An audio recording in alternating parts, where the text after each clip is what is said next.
Está hablando de la integración de los equipos parroquiales. Sí, bueno, entonces, ese esfuerzo por crear estas instancias colegiadas, pues eso es sinodalidad, evidentemente, con todas las dificultades que hubo, ¿no? A veces tenemos la tendencia de idealizar esto así, y ha habido equipos parroquiales que han sido un desastre.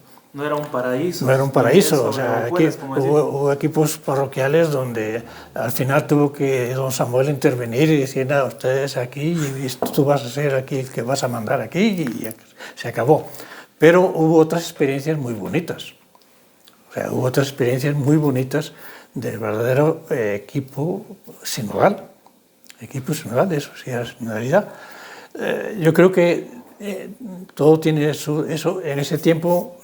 Aunque había agentes laicos que eran agentes de pastoral, lo que estaba más débil era, porque faltaba todavía toda la cosa de organizar y formar al pueblo, era, diríamos, que el pueblo pudiera intervenir como tal pueblo. Eso yo creo que tuvo más débil porque fue todo un proceso, ¿no?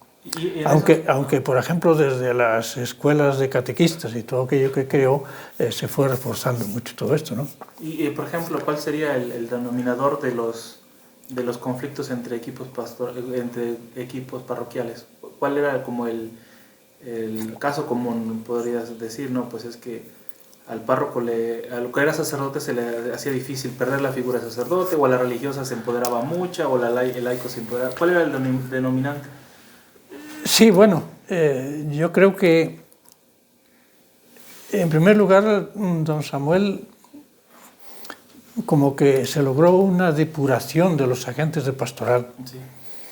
Porque en el año 75, cuando la primera asamblea diocesana, es cuando don Samuel, él planteó que la diócesis hay que hacer una opción por los pobres.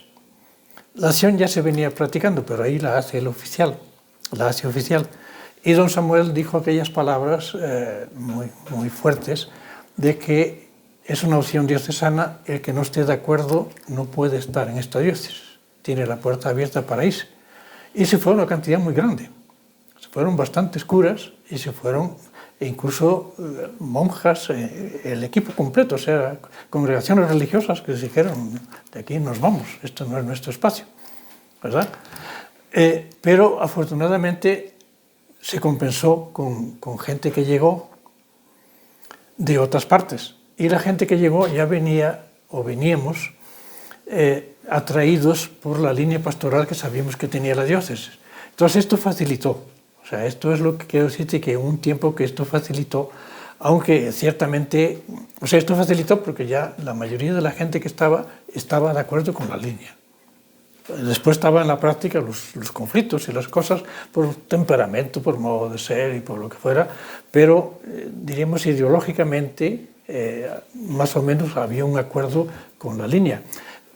Siempre quedaron algunos sacerdotes que no se fueron, que aquí mismo en el sureste tuvimos el caso de 2 o 3, que se quedaron y que nunca estuvieron de acuerdo con la línea y siempre estuvieron al margen. Y ellos nunca entraron, siempre quedaron al margen. Y bueno, don Samuel tampoco nos los echó así de manera, no, ahí siguieron y ahí murieron en esa línea. Pero sí, y ya te digo, era pues porque era un proceso que se estaba iniciando, entonces lógicamente sí surgían los pleitos de todavía el cura y las monjas y bueno, yo soy el cura y, o sea, de verdad, o sea, pero ahí se fue más o menos. ¿Y cuáles serían los escenarios más catastróficos de esta iniciativa del Papa de recobrar la sinodalidad para nuestra diócesis? Bueno, escenario catastrófico yo no veo ninguno. Lo que veo es al contrario, o sea, veo escenarios muy positivos, o sea, no veo ningún escenario catastrófico. Lo que veo el peligro es que,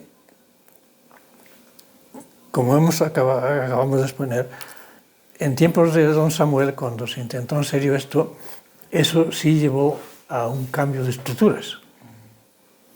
Y lo que veo el peligro es que hoy queramos implementar la sinodalidad sin cambiar las estructuras, dejando las estructuras jurídicas, las estructuras tal como están. Eso sería porque, al cabo, sería una sinodalidad sin base. Sin base, porque la sinodalidad es fraternidad. Quedaría en una buena intención. O sea, quedaría en palabras bonitas.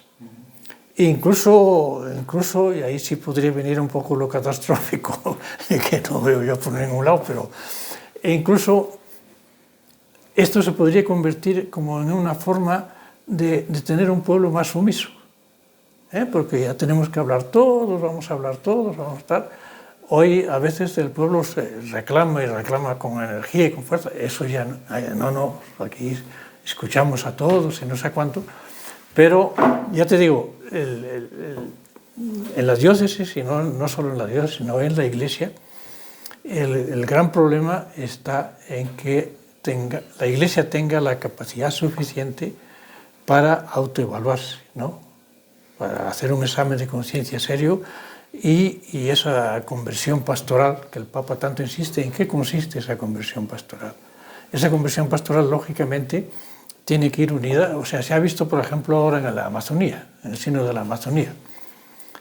En el Sínodo de la Amazonía, la conversión pastoral fue que ahí pidieron, ahí pidieron diáconos que estén probados como eso, los diáconos probados, que puedan ser ordenados sacerdotes, aunque estén casados.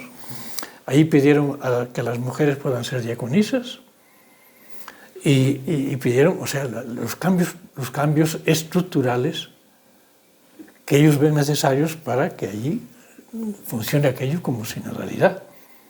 Bueno, esto que se dijo que aquello fue como un laboratorio, un pequeño laboratorio del resto, ojalá que la Iglesia tenga, la jerarquía de la Iglesia tenga esta capacidad de autoevaluarse y de ver que estructuras que tenemos no son inventadas por Jesús, no son impuestas por Jesús. No, hombre, son productos históricos. Los productos históricos, en un momento determinado, tú los puedes considerar como positivos y de hecho se impusieron esos productos en ese momento porque se veía que era lo más conveniente. Pero la historia evoluciona, la historia avanza, y eso en otro momento puede verse, pues esto hoy ya no funciona.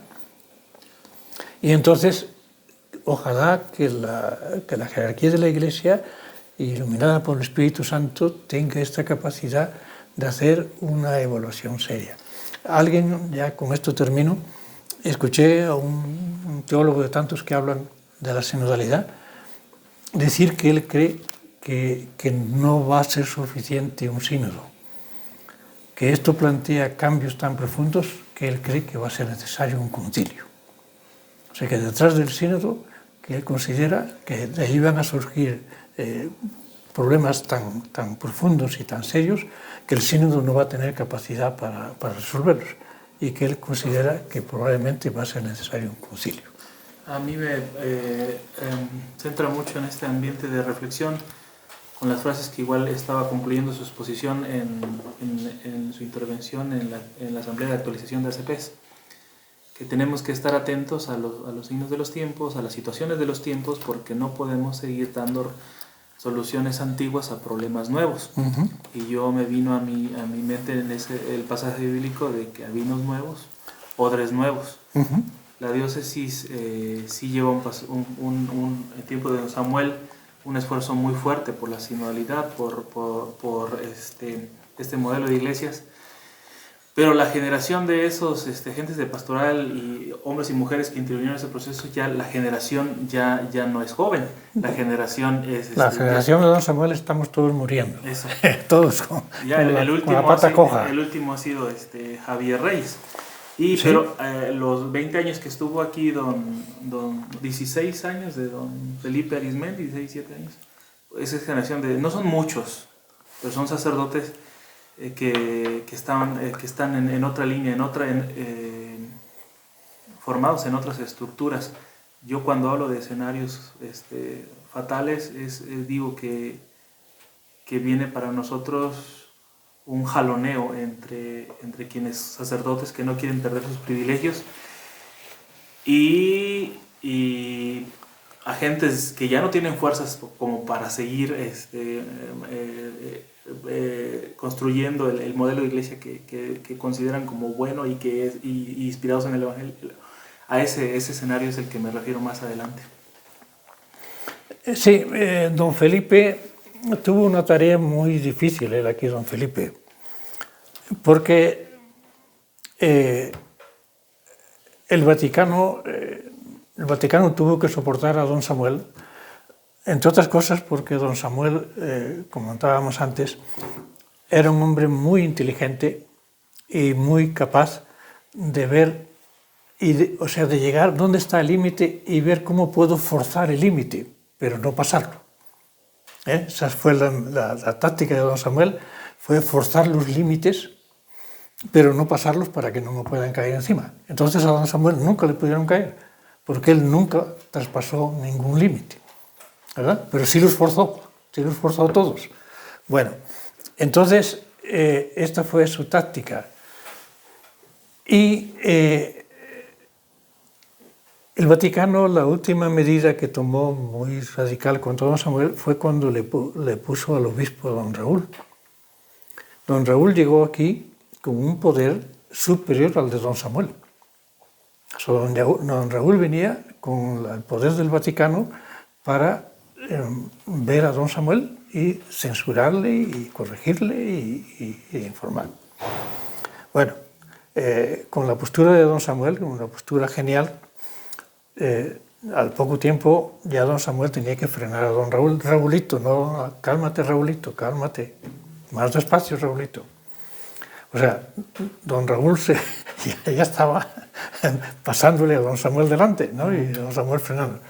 Bueno, pero aquí causó mucho dolor porque don Raúl venía con derecho a sucesión. Y la táctica de don Samuel fue, porque la gente aquí estaba muy encabronada, diríamos, cuando que viene un obispo aquí a controlar, y don Samuel les dijo, no, mire, lo que tenemos que hacer es enseñarle la diócesis tal cual, no ocultarle nada, que él vea la diócesis tal como está, y él verá. Bueno, así fue. Le dedicaron a andar por todos los equipos y las parroquias, ir a un lado y a otro y todo y tal. Y cuentan una anécdota que ahí por Ocosingo, por una montaña de Ocosingo por ahí, que llevaban caminando no sé cuántas horas, durmieron en una aldea, ¿no? En una comunidad, y pues que ya había que lavar los calzoncillos porque pues ni modo, iban todos sudados y todo, y que don Raúl dijo, oye, pues y para lavar la ropa. Dijeron, no, mire, aquí cada quien tiene que lavar la suya si quiere, y si no.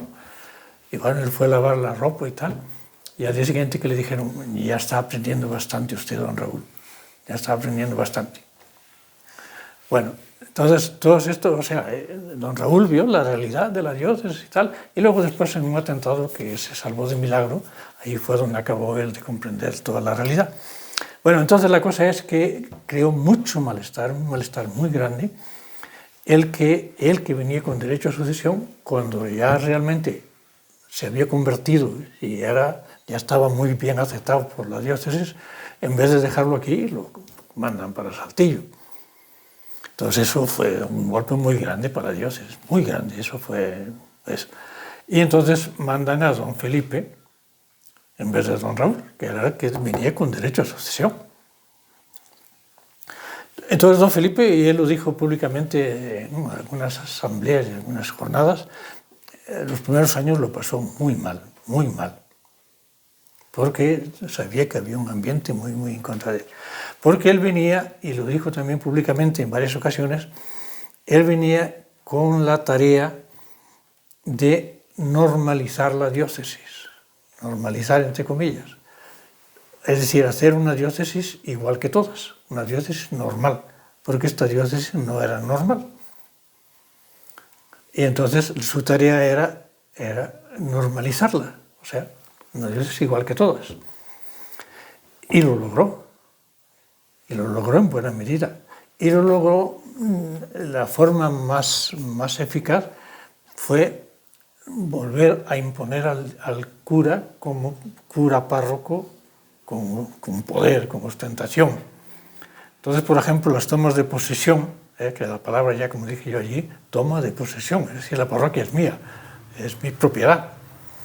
Las tomas de posesión, hacerlas lo más solemnes posible.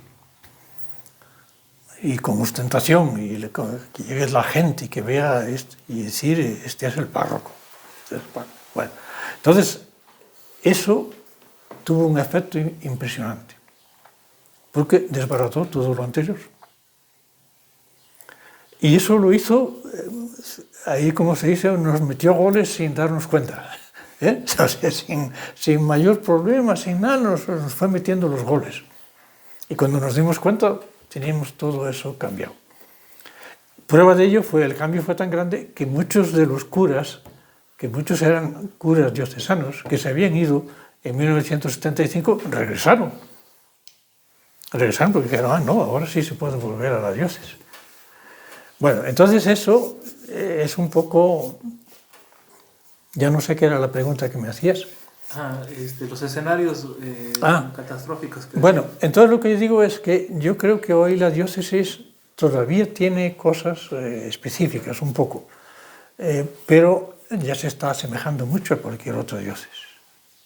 Aunque todavía yo creo que sí tiene, por ejemplo, es sorprendente la cantidad de cargos que hoy tienen mujeres en la diócesis, y cargos relevantes. Creo que en ese sentido estamos todavía muy porque claro, ya don Samuel en aquel tiempo ya nombró a una mujer canciller, desde aquel tiempo, cuando ninguna diócesis ni se imaginaba eso. Pero hoy ya no tenemos solo canciller, tenemos vicarias y tenemos, o sea, muchas mujeres ocupando cargos muy relevantes, que esto ya se puede justificar porque el Papa en el Vaticano está haciendo lo mismo, está nombrando mujeres ahí en cargos muy importantes. Pero bueno, lo que quiero decir es que hoy nuestra diócesis todavía sería retomar un poco aquello, pero yo creo que es entrar en esta dinámica nueva ya general que el Papa está planteando, que ya una dinámica ya general en la medida en que la diócesis pueda, como hacía don Samuel, ¿no?, forzar los límites, ¿no? O sea, ojalá que la diócesis todavía tenga esa capacidad de ver, de forzar los límites y avanzar lo más posible. Pero por lo menos yo diría integrarse en esta dinámica general de cambio, de renovación, de reforma que el Papa está promoviendo. Lo que a mí me preocupa realmente no es tanto los obispos y los curas que están abiertamente y públicamente en contra del Papa Francisco, sino los que están como a la expectativa y un poco esperando a que pase la tormenta. O sea, bueno, dejemos aquí. Esos curas nunca hablan en contra del Papa, pero tampoco nunca defienden mucho lo del Papa. Por ejemplo, la consulta para este sínodo ha sido pobrísima. ¿A ustedes como seminaristas les hicieron consulta? No. Oye, pues, ¿qué más? Aquí se hizo consulta en las comunidades de base porque yo la promoví. Si no la promuevo yo... Por otro medio no llega. ¿Cómo? Por otro medio no llega. No llega. Hubo después aquí la conferencia eclesial aquí en México, la tuvimos aquí en México en noviembre del 92. Esa conferencia el Papa había dicho que había que hacer también una consulta previa. No se hizo nada oficialmente. Y fue aquí en México, lo tuvimos aquí en nuestras narices. Ahora resulta que ya el Papa está diciendo que ya las conclusiones que llegaron de las naciones, de los países y de los continentes, que se ha hecho la síntesis, que hay que devolverla. Creo que ya se mandó. Yo no he visto que aquí llegase algo para que pudiéramos analizarla, comentarla, no he visto nada. Entonces quiero decirte, el Papa está promoviendo una serie de cosas, pero que no se ejecutan porque no hay una voluntad. O sea, es hacer que el sínodo pase lo más desapercibido posible para que podamos seguir más o menos igual que estábamos. Esto sería lo catastrófico. Como hacerle el cuento, o nada más hacerle el cuento. O sea, no estamos en contra, nadie está en contra del sínodo, pero ¿qué estamos haciendo para promover la consulta, la participación, que la gente esté enterada, que la gente sepa algo, cómo van las cosas? ¿Qué se está haciendo en las parroquias? Yo no escucho nada. Entonces esto para mí, esto sí es lo catastrófico, porque entonces es una iniciativa que el Papa está promoviendo con mucha energía, porque el Papa sí la está promoviendo con mucha fuerza, que en la base no está llegando. Eso. Pues lo más nutritivo para mi investigación es esta perspectiva. Abre más el campo de investigación, pero también lo reduce a cosas muy particulares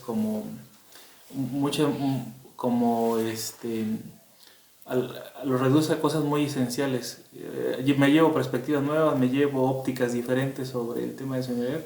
Yo le agradezco mucho sus palabras y pues este ejercicio va a seguir continuando. A como le vaya trayendo mi proceso de investigación, se va a ir engordando la temática y pues vamos a ir extrayendo también por este método más entrevistas. Mira, yo lo que les quería decir a ti y a los compañeros es que sobre ustedes recae hoy esta gran tarea. No esperen de nosotros, ya lógicamente no esperen.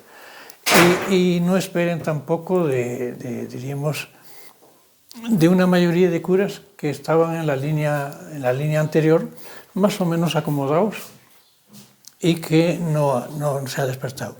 En mis tiempos, yo soy del concilio, yo me ordené cabalito en el tiempo del concilio, en mis tiempos en los seminarios era un hervidero de ideas, de confrontaciones, de conocimientos de esto, ¿no? Bueno, y entonces era muy curioso que cuando los curas jóvenes y los seminaristas íbamos a alguna reunión, enseguida nos tenían que parar. No, oiga, por favor, cálmense un poco. Bueno, yo ahora voy a una reunión y hay curas jóvenes, hay curas de mediana edad y hay curas viejos. A los curas jóvenes yo lo que siento ganas es de darles tortazos. Porque en vez de estar allí planteando ideas, oye, creo que por aquí, creo que se podría hacer esto, y que tal, ahí está con su celular, y ahí está eso y tal, y ahí murió. Entonces, miren, si quieren un cambio, ustedes son los que van a ser los protagonistas del cambio. Ustedes. ¿Por qué? Porque son la gente joven y la gente que tiene por delante toda su vida, que puede plantear, que puede hacer muchos cambios. Y entonces, ya les digo, el cambio se va a hacer si ustedes lo promueven, si los jóvenes, si los curas jóvenes, digo, y los seminaristas lo promueven. Si no, se va a quedar prácticamente en nada. Y ustedes tienen una gran tarea. Y que si los de atrás ya no lo hacemos, ustedes abran el camino. Ustedes tienen por delante toda la vida. Y ya les digo, ojalá que dentro de unos años, cuando se llegue a una reunión, que les tengamos que decir, no, por favor, cálmate un poco, no quieras correr tanto, espera un poco. ¿Por qué? Porque están promoviendo iniciativas. Ojalá. Porque ahorita me da pena, pero me da auténtica pena ver que los curas jóvenes no plantean nada nuevo. O sea, no vienen, o sea, ¿qué proyecto pastoral traen? ¿Qué ideas traen? ¿Qué novedades traen? Entonces, esto es muy triste. Así que a ustedes les toca. Bueno, muchas gracias. A usted, muchas gracias.